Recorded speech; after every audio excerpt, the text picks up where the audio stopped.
बलों का कहर। अल हतब गांव पर किया कब्जा, विद्रोही गुटों की तरफ से की गई घोषणा। असद की सेना ने सीरियाई विद्रोही गुट को दी धमकी, कहा कि हम हारे नहीं हैं, हम केवल पीछे हट रहे हैं। सीरियाई सेना के सीरिया छोड़ने की खबर। इराक में अनबर राजमार्ग के साथ आगे बढ़ते देखी गई सीरियाई सेना।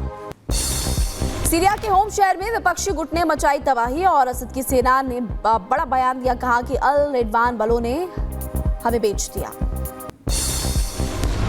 सीरिया में तबाही मचाने के बाद विद्रोही नेता अहमद अल शरा का बयान, कहा होम्स शहर की मुक्ति के अंतिम क्षणों में हैं हम।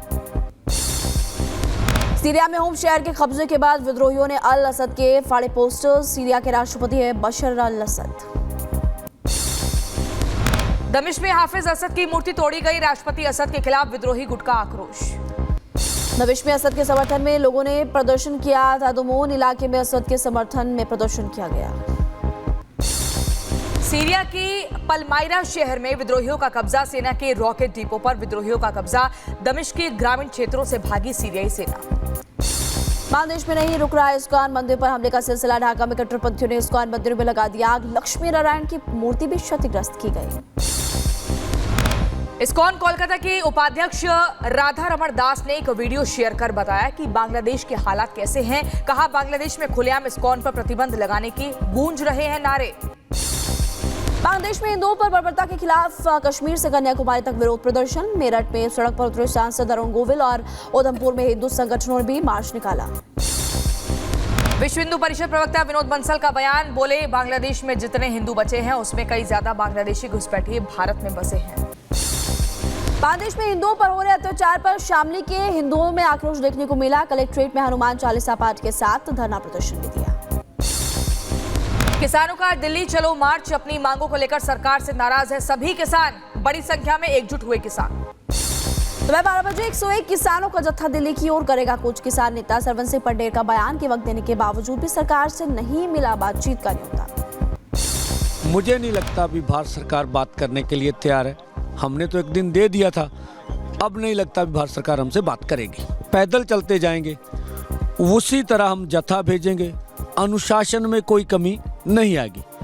हम अपनी ओर से प्रयास करेंगे। किसानों के प्रदर्शन को लेकर दिल्ली हरियाणा शंभू बॉर्डर पर बढ़ाई गई सुरक्षा। मजबूत बैरिकेडिंग के साथ सड़क पर लगे हैं लोहे की कीलें। किसान नेता राकेश टिकैत का विवादित बयान, कहा कि देश में अभी बनेंगे और संबल भी। ठाणे के टिटवाला में आवारा कुत्तों ने एक बुजुर्ग महिला पर हमला किया। 50 मीटर तक महिला को घसीटा, इलाज के लिए महिला को अस्पताल में भर्ती कराया। महाराष्ट्र के रायगढ़ में दिखा रफ्तार का कहर। अनियंत्रित होकर ट्रेलर चालक ने मारी कई खड़ी गाड़ियों में टक्कर और घटना का सीसीटीवी सामने आया। हादसे में एक शख्स की मौत। उत्तर प्रदेश के लखीमपुर खीरी में चलती ट्रैक्टर ट्रॉली में आग लगी, सामान जलकर खाक हुआ, वीडियो आया सामने। महाराष्ट्र के पुणे में स्क्रैप गोदाम में लगी भयंकर आग, फायर ब्रिगेड की टीम ने आग पर काबू पाया। हिमाचल के मनाली में एक होटल में भीषण आग लगी, पर्यटकों में हड़कंप मचा। आग इतनी तेजी से फैली कि देखते ही देखते होटल जलकर राख हो गया। होटल में 100 से ज्यादा टूरिस्ट ठहरे हुए थे। कड़ी मुशक्कत के बाद दमकल कर्मियों ने आग पर काबू पाया। सभी पर्यटकों को सुरक्षित बाहर निकाला गया। आग से करोड़ों रुपए के नुकसान की आशंका। लखनऊ की हजरतगंज में कमर्शियल कॉम्प्लेक्स में आग लगी है, आग पर काबू पाया गया। एमपी के गुना में सड़क न होने की वजह से गांव तक नहीं पहुंच पाई एम्बुलेंस। गर्भवती महिला को खटिया पर लेटा कर रही अस्पताल ले जाते लोग नजर आए। अब वीडियो जमकर वायरल। उत्तर प्रदेश की शाहजहांपुर में नाराज कर्मचारी रेलवे ट्रैक पर बैठा, ट्रैक पर बैठकर हंगामा किया। रोकनी पड़ी मालगाड़ी, कर्मचारी ने सीनियर सेक्शन इंजीनियर पर लगाया उत्पीड़न का आरोप। उत्तर प्रदेश के रायबरेली में चाइनीज मांझे में फंसा उल्लू और ट्रेन के जरिए उल्लू का रेस्क्यू किया गया। नगर निगम कर्मचारियों ने घायल उल्लू को वन विभाग को सौंप दिया। महबूबा मुफ्ती की बेटी इल्तिजा मुफ्ती का विवादित बयान, बोली हिंदुत्व नाम की बीमारी ने लाखों भारतीयों को कर रखा है ग्रसित, भगवान के नाम को कर दिया है कलंकित। इंडिया अलायंस के नेतृत्व के मुद्दे पर छिड़ा घमासान। ममता ने कहा कि राहुल से नहीं संभल रहा गठबंधन।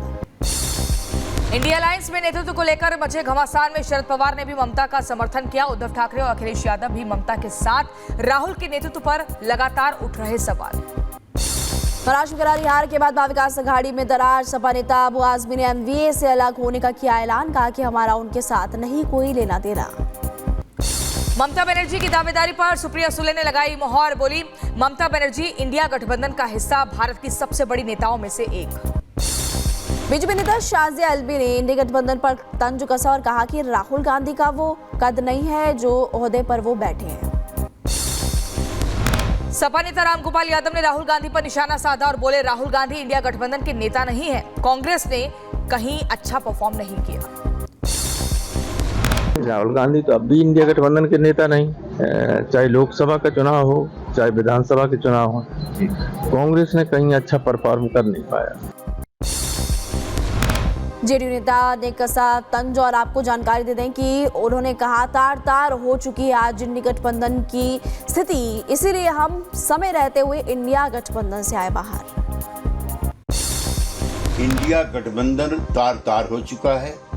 नीतीश कुमार जी और जनता दल को समय रहते इसका एहसास हो गया था, इसलिए हम इंडिया गठबंधन से बाहर आए। महाराष्ट्र में विधानसभा के स्पेशल सेशन के पहले दिन ईवीएम पर घमासान, विपक्ष ने सदन का बहिष्कार किया, शपथ से भी इनकार। अजीत पवार ने कहा चुनाव आयोग जाए विपक्ष। महाराष्ट्र विधानसभा का विशेष सत्र आज भी रहेगा जारी, 115 विधायक लेंगे शपथ, पहले दिन 173 विधायकों ने ली थी शपथ। अहमदाबाद में वापस स्वर्ण महोत्सव को पीएम मोदी ने किया संबोधित, लाखों भक्त स्वर्ण महोत्सव में शामिल हुए। पीएम मोदी बोले ये मंदिर भारत की सांस्कृतिक प्रतिबिंब है। गृह मंत्री अमित शाह का बयान, कहा कि BAPS स्वामी नारायण संस्था भारतीय संस्कृति के प्रचार प्रसार में अद्वितीय योगदान दे रहा है। आज से 3 दिनों के रूस दौरे पर रक्षा मंत्री राजनाथ सिंह 21वीं अंतर सरकारी आयोग की बैठक में हिस्सा लेंगे, रक्षा सहयोग पर करेंगे चर्चा। तेजस्वी यादव ने नीतीश सरकार पर लगाया आरोप, बिहार में पलायन, बेरोजगारी, महंगाई से लोग त्रस्त हैं, मुख्यमंत्री के राज्यों के गंभीर मसलों पर चुप्पी साधी हुई है। AIMIM ने बाबरी पर पोस्ट को लेकर उद्धव गुट की आलोचना की है। AIMIM के नेता वारिस पठान ने कहा मुसलमानों को उद्धव सेना ने धोखा दिया है, उद्धव सेना जैसी MVA पार्टियों ने मुसलमानों को धोखा दिया। दिल्ली बीजेपी आज झुग्गी बस्तियों में केजरीवाल के खिलाफ करेगी प्रदर्शन, करीब 1000 झुग्गी बस्तियों में समस्याओं को लेकर बीजेपी कार्यकर्ता और झुग्गी बस्ती के लोग प्रदर्शन करेंगे। यूपी के प्रयागराज में महाकुंभ की तैयारियों को दिया जा रहा अंतिम रूप, सीएम योगी ने तैयारियों का जायजा लिया, मेले के लिए कई सुविधाओं का उद्घाटन किया। संभल हिंसा पर जमात इस्लामी हिंद का बड़ा बयान, कहा संभल हिंसा की जांच सही से हुई तो जेल जाएंगे कई पुलिस अधिकारी।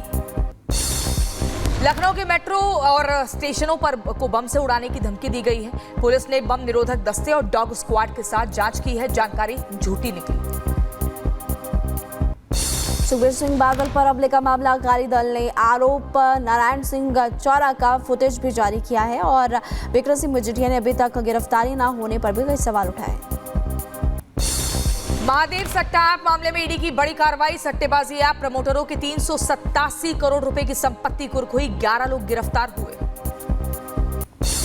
आज मथुरा में निकलेगी शौर्य यात्रा, विश्व हिंदू परिषद और बजरंग दल द्वारा निकाली जा रही है शौर्य यात्रा, संवेदनशील इलाकों से ये यात्रा निकाली जाएगी।